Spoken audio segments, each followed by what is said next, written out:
편히 섰은 것도 잘못인가요? 나 차가운 도시의 따뜻한 여잔데 그냥 좋아한단 말도 안 되는가요? 솔직하게 난 말하고 싶어요. 사라져 아니 사라지지 마. 내 맘을 보여줘 아니 보여주지 마. 하루 종일 머릿속에 네 미소만. 우리 그냥 한번 만나볼래요. 나 오늘부터 너랑 썸을 한번 타볼 거야. 너 매일매일 내게 전화도 할 거야.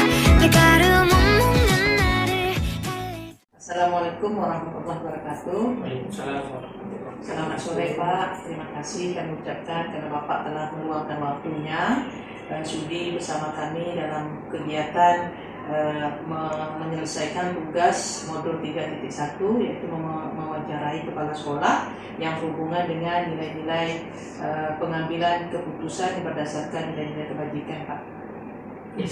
Ya, baik Pak, untuk pertanyaan nomor 1.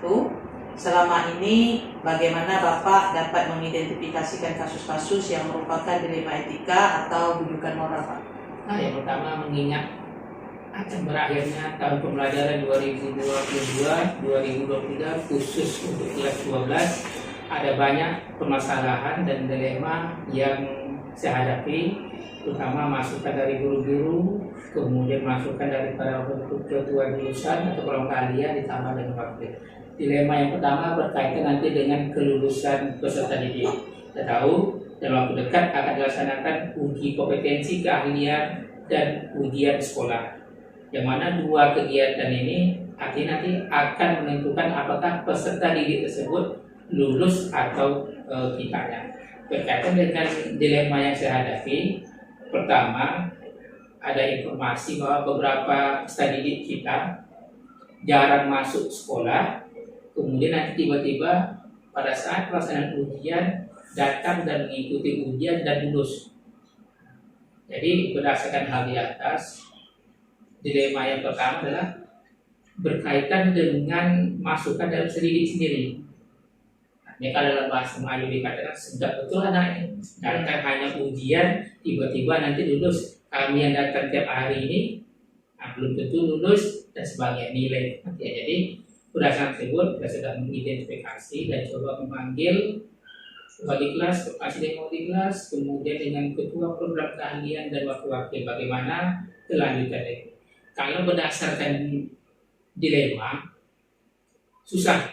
Artinya susah apa? Tidak diluluskan nanti jadi permasalahan, diluluskan jadi masalah juga. Akhirnya dengan beberapa pertimbangan yang ada, akhirnya kalau saya sampaikan secara di forum terbuka, biasanya anak tersebut harus kita luluskan. Pertama, dampak dari pandemi COVID-19 ini karena anak hampir 2 tahun tidak belajar efektif di sekolah, walaupun hanya belajar di sekolah hanya 4 jam sesuai dengan peraturan yang ada, dengan dihadapi dengan hal tersebut terasa pun tidak efektif. Artinya kita bukan menyangkut level anak yang lulus pandemi COVID, tidak, tapi berkaitan dengan hal tersebut, akhirnya saya pengaruh keputusan peserta didik tersebut harus kita lulus. Yang kedua adalah tak terlepas juga dengan kualitas sekolah. Memang nanti kita dapat stempel dari pihak luar ketika anak tamat dari SMK ini banyak yang tidak kompeten, dan kita selalu berdalih bahwa pandemi COVID-19 telah merusak sendi pendidikan terutama yang ada di Kabupaten Kepulauan nanti. Dengan anak banyak belajar di rumah dengan menggunakan handphone, dan akhirnya sekarang anak-anak pun susah belajar artinya lebih banyak waktunya dengan menggunakan HP daripada belajar. Dan sehingga ketika mereka naik ke kelas 12 dengan waktu yang hanya 8 bulan tidak tercover semua, mengulang dari materi dari kelas 10 yang mereka dari 1 tahun, kelas 11 dituntut juga untuk peraturan atau magang, ya itulah kondisinya. Jadi berdasarkan pertimbangan tersebut akhirnya muncullah yang namanya dilema etika. Kemudian rujukan moral datang juga. Ada beberapa guru menyampaikan kami tidak akan memberi nilai ke anak tersebut bila sekolah meluluskan. Kami akan tetap memberi nilai apa aja. Kemarin sudah saya sampaikan juga bahwa secara kepemimpinan saya tidak bisa intervensi, tetapi secara hati nurani kita, bagaimana lulusan kita nanti bisa 100%, telah kita bicara dari hati ke hati. Mudah-mudahan dengan kebijakan yang saya lakukan ini, mungkin agak berdampak nanti dengan hubungan kita dengan guru-guru di sekolah, tapi intinya bagaimana pendidikan kita bisa maju ke depannya, kemudian anak-anak tersebut yang sudah lama belajar dari rumah tidak terkorbankan dengan susahnya guru untuk memberi.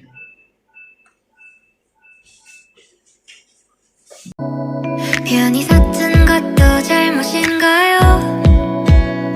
나 차가운 도시의 따뜻한 여잔데 그냥 좋아한단 말도 안 되는가요? 솔직하게 난 말하고 싶어요. 사라져 아니 사라지지 마. Baiklah, terima kasih kepada Ibu Kepala Sekolah. Perkenalkan, nama saya Ferianti Andina. Saya guru dari SMK Negeri 1 Tebing Tinggi, merupakan calon guru penggerak dari Kabupaten Kepulauan Meranti.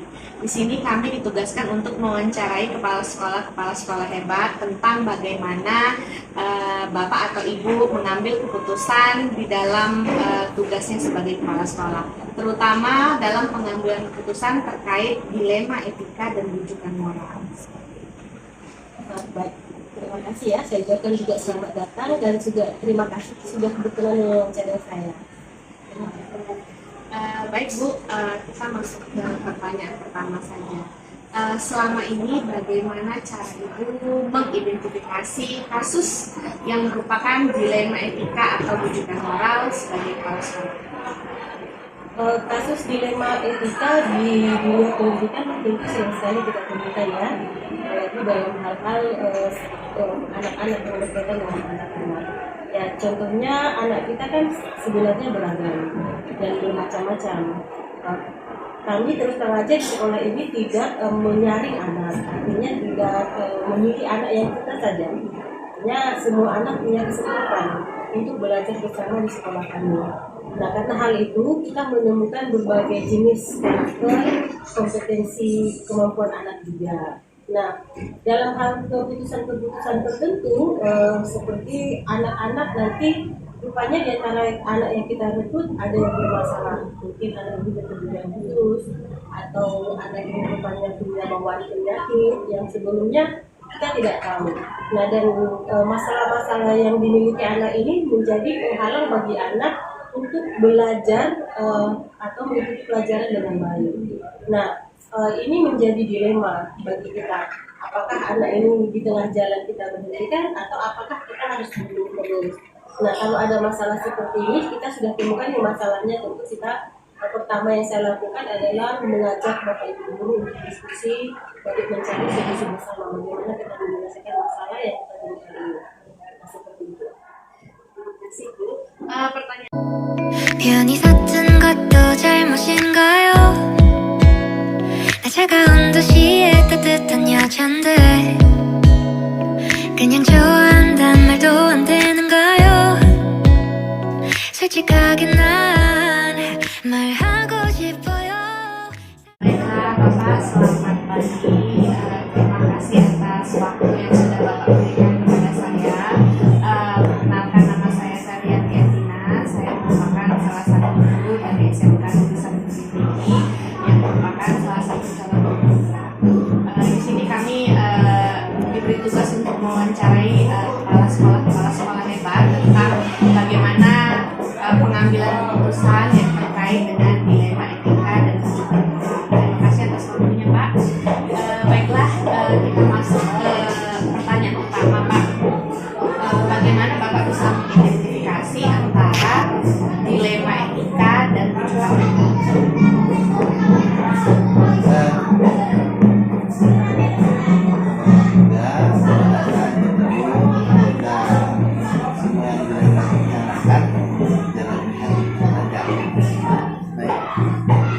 Sebelum kita membawa atau katakanlah kalau dulu kepala atau dulu pemimpin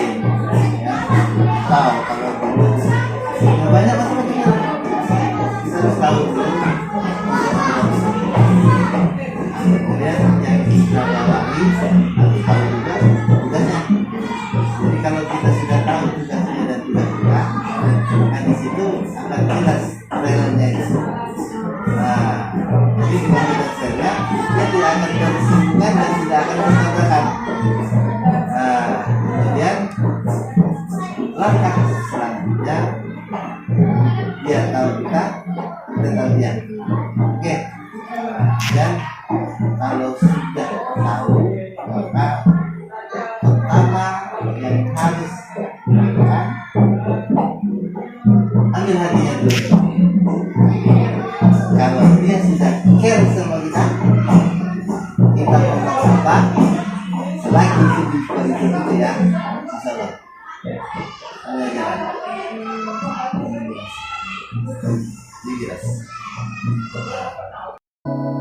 편히 섰던 것도 잘못인가요? 나 차가운 도시에